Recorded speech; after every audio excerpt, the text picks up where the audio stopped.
if you use the comparison of an avalanche starting, an avalanche starts at the very top of the mountain with a single snowflake, and it gets bigger and bigger and bigger and bigger, and it's not a true avalanche until it hits bottom.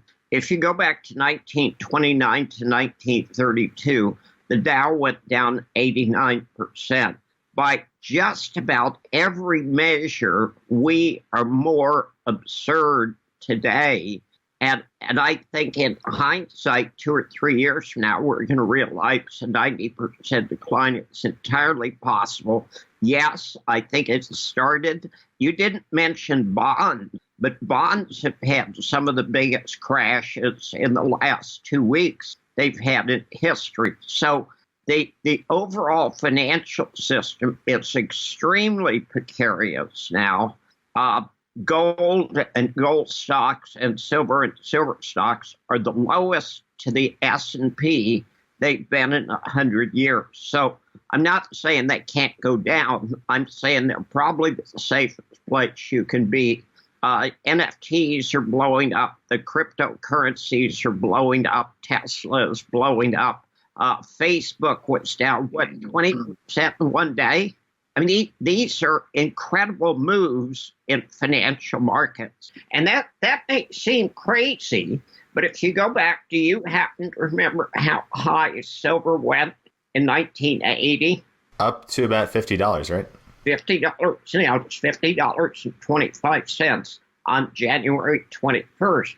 But 5 years later, it was $5 an ounce. So even silver can go down 90%. So yes, what you're going to see is a decline, and then there'll be a dead cat bounce, and there'll be another decline, there'll be another dead cat bounce. And if you go back and you reread what the professionals were saying in 1929 and 1930 and 1931, they never recognized it for what it was.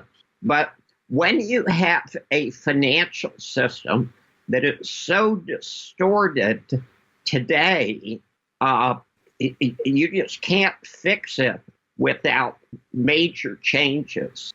And we're going to see them. And likewise, gold and silver are going to be incredibly attractive. The people calling for the parabolic move, there were a lot of people last fall, but it was a very lonely camp calling for a crash. Now, I've posted a few pieces lately by some of the top financial guys in the industry, and they're saying, hey, guys, that's it. This is the crash. So my opinion, and it is just an opinion like anybody else's, my opinion is the crash started. It's going to get far worse. And I think we've actually seen the parabolic moves. I mean, you cannot have the absurdities of NFTs and cryptocurrencies and Tesla and Apple and Facebook. My God, that was the melt up. And what all the guys calling for a melt up, what they're all ignoring is that 50% of stocks are at yearly lows. Now, that isn't a top. That isn't a melt up. That means, hey, there's a serious problem. I got involved in the market in 1970, and there was something called the Nifty 50. And there was Avon, there was IT&T, there was AT&T. There were 50 stocks that couldn't go down. And they didn't go down until the crash really got going. And we're in the same position now. When Facebook is down 20% a day, you're not going to have a melt up.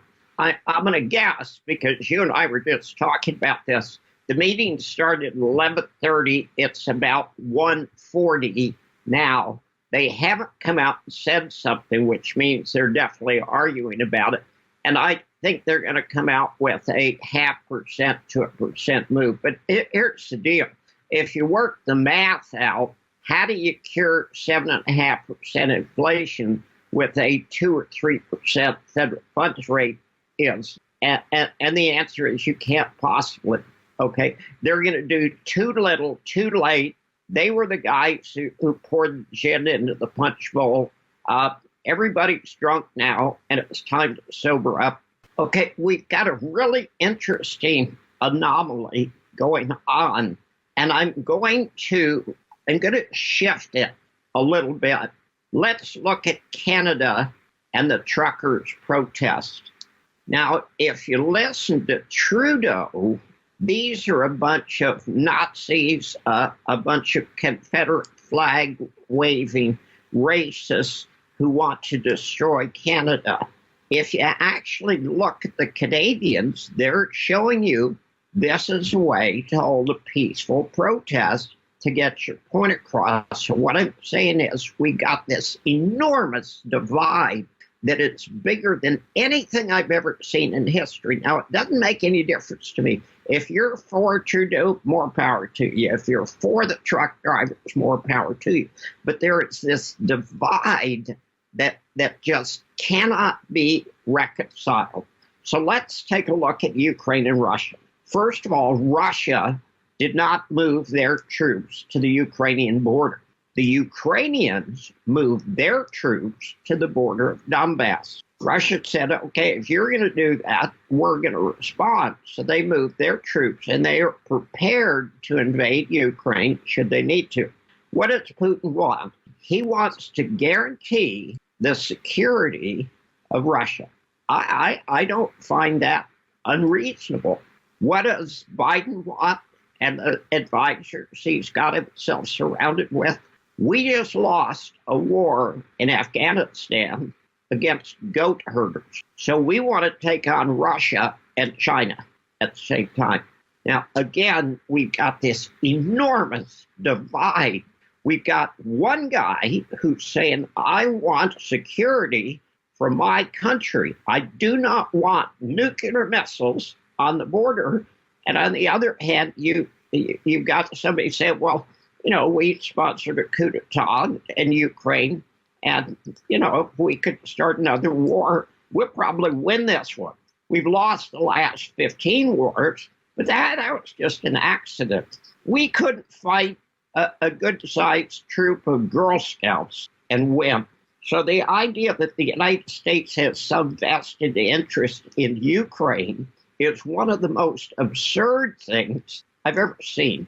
Nobody gives a shit about Ukraine, including the Ukrainians, okay? But if they push Putin, Putin has made it clear you don't want to do that. There will be an expensive price to pay. Today, the president of Ukraine said, we are not going to negotiate with Donbass, which was the core of the Minsk II agreement in 2016. And we want them back. And we do want to join NATO. And Putin said, there is this line in the sand, and if you cross that line, I'll nuke you. And the line in the sand is NATO. And I hate to point this out. Do you remember what NATO stands for? North Atlantic Treaty Organization. What part of the North Atlantic does the Ukraine border? It doesn't border the North Atlantic. It has nothing to do with the North Atlantic. You could call it the South Atlantic Treaty Organization. It would be just as effective. Here's the key. We have nothing in Ukraine that is worth fighting for, period. And you've got a bunch of nutcases in Washington working for Joe Biden who want a war no matter what the cost is. And I've been at war. I was in Vietnam for 2 years. I'm going to tell you, war is a really bad idea. Before we continue, help us clicking that YouTube like button and subscribe now to our channel. This shows the algorithm that you valued this information. And it helps us spread that message. Sharing is caring. And now, let's continue. Do you want to know one thing about crypto? I made over 3,000% in profit in a few weeks. Fact is, the traditional financial system, the traditional money system makes you poor, not rich.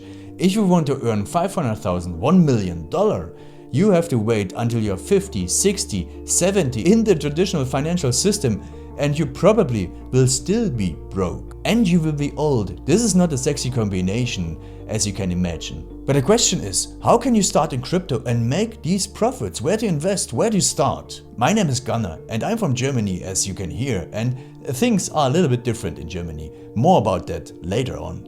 Fact is, there are lots of different cryptocurrencies. It's a gigantic universe where beginners and professionals get easily lost. But there is light at the end of the tunnel. There are 7 key steps you need to follow to become successful in this market. You have to know them, and if you fail one of them, it's literally impossible to succeed in this market. Just an example, one of the key points is your exchange, and one of the biggest are, for example, Binance and Coinbase.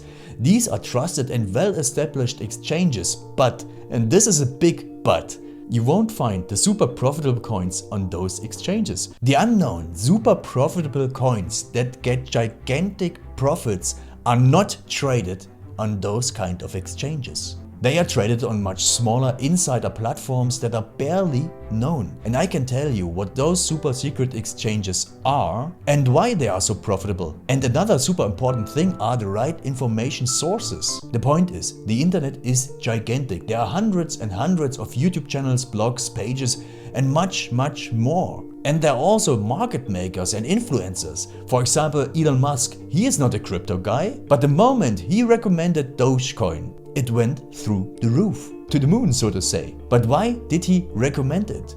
Where did he hear it from? He didn't hear it from newspapers. And believe me, he is listening to someone. But you have to know who, and you have to react before he is reacting. This is really, really important. And these are only 2 of the 7 steps you have to follow in order to be successful in crypto. And if you want to know all of these steps in much more detail, and if you want to have a comprehensive checklist, here's what you should do. There is a link below this video. Click on this link and you will get the opportunity to subscribe to my channel. Click on the link and you will see a video where I explain the next steps. So see you soon. Click on the link now. I'll see you there.